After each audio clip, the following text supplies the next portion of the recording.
వచ్చిన కానీ కొద్ది దినములోగా మీరు పరిశుద్ధాత్మను లేక పరిశుద్ధాత్మతో బాప్తిస్మం పొందుతున్నారు.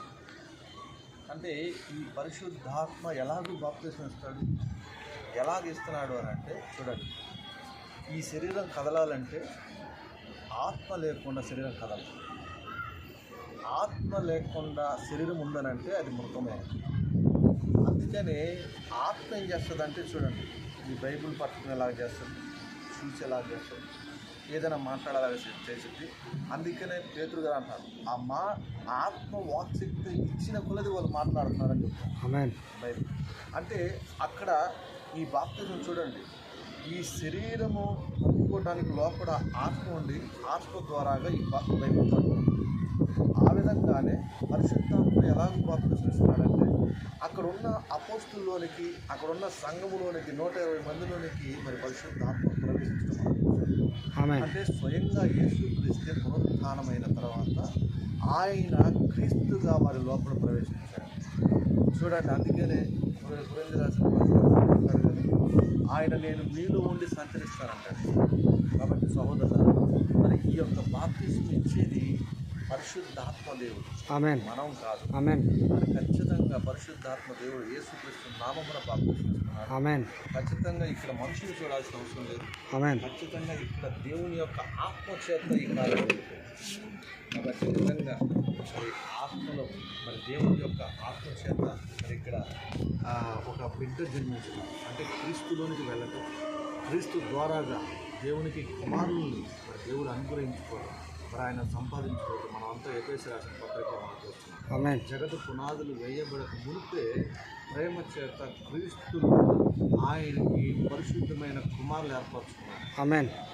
కాబట్టి ఇప్పుడు పరిశుద్ధాత్మ దేవుడు ఎక్కడో తీసుకుని వెళ్తున్నాడు మనల్ని అని అంటే యేసుక్రీస్తులోనే తీసుకుని వెళ్తాడు. దేవుడు యేసుక్రీస్తుల నుంచి ఆయనకి పరిశుద్ధమైన కుమారులు ఆయన యొక్క రక్తము చేత ముడతైన, మచ్చైన, కలంకమైన ఏదైనా లేకుండా పరిశుద్ధమైన సంఘముగాను ఆ ఎదుటి నిలవబడటానికి తను తాను అప్పచెప్పుకోవాలి. కాబట్టి ఈరోజు ఆ వాక్యములోనికి సహోదరు వెళ్తారు. ఆ వాక్యములోనికి వెళ్ళి ఆ రక్తములో కనబడుతుంది శుద్ధీకరణ, పరిశుద్ధాత్మ, ఇవన్నీ కూడా ప్రభు అయిన యేసుక్రీస్తు నామములో కాబట్టి ఇది మొదలుకొని మరి నీ జీవితం అంతా కూడా పాతదంతా కూడా గతించి క్రీస్తుల సమస్తము నూతన అవుతాం. క్రీస్తుల సమస్తము నూతన అవుతాం అంటే పాతగా నువ్వు చనిపోతున్నావు, భూస్థాపన చేయబడుతున్నావు, క్రీస్తుల పునరుద్ధానం తిరిగి లేకపోతున్నావు, ఆత్మీయంగా ఇది జరుగుతుంది. నీకోదేమో అడుగుతున్నాడు, ఇది ఎలా సాధ్యమో ప్రభువా, తల్లి గర్భంలో నేను ఎలాగలను అంటే గాలి ఎక్కడి నుంచి వస్తుందో ఎక్కడికి వెళ్తుందో దాని శబ్దం మాత్రం వింటావు కానీ దాన్ని నువ్వు చూడలేదు. అలాగనే ఈ యొక్క పరిశుద్ధాత్మ బాప్తిజం కూడా జరుగుతుంది, దాన్ని విశ్వసించాలి. ఖచ్చితంగా నేను దేవుడి కుమార్తెని, ఖచ్చితంగా దేవుడి కోసం నిలబడి నా తండ్రికి మేము మాత్రమే ఉండాలని ఖచ్చితంగా ప్రార్థిస్తూ మరి దేవుడిని ఖచ్చితంగా మరి ఆయన ఆత్మచేత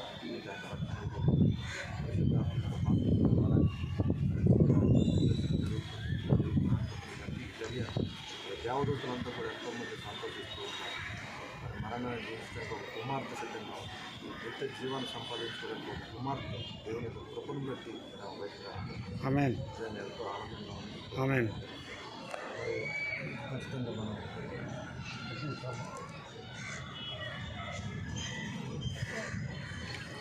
ప్రభువైన యేసుక్రీస్తు నామములో ప్రభువైన యేసుక్రీస్తు నామములో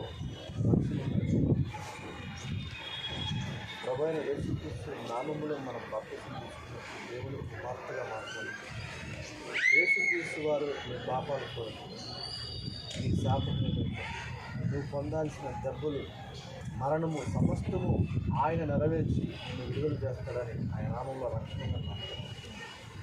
మరి నువ్వు బాప్తిజం తీసుకున్నప్పుడు పరిశుద్ధాత్మ వరాన్ని నువ్వు పొందుకుంటా ఉన్నాం.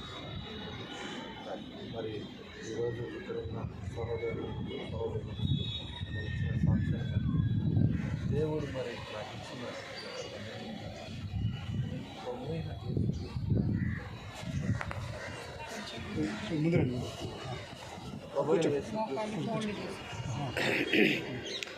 యేసు రక్తము రక్తము రక్తము అమూల్యమైన రక్తము నిష్కలంకమైన రక్తము యేసు రక్తము రక్తము రక్తము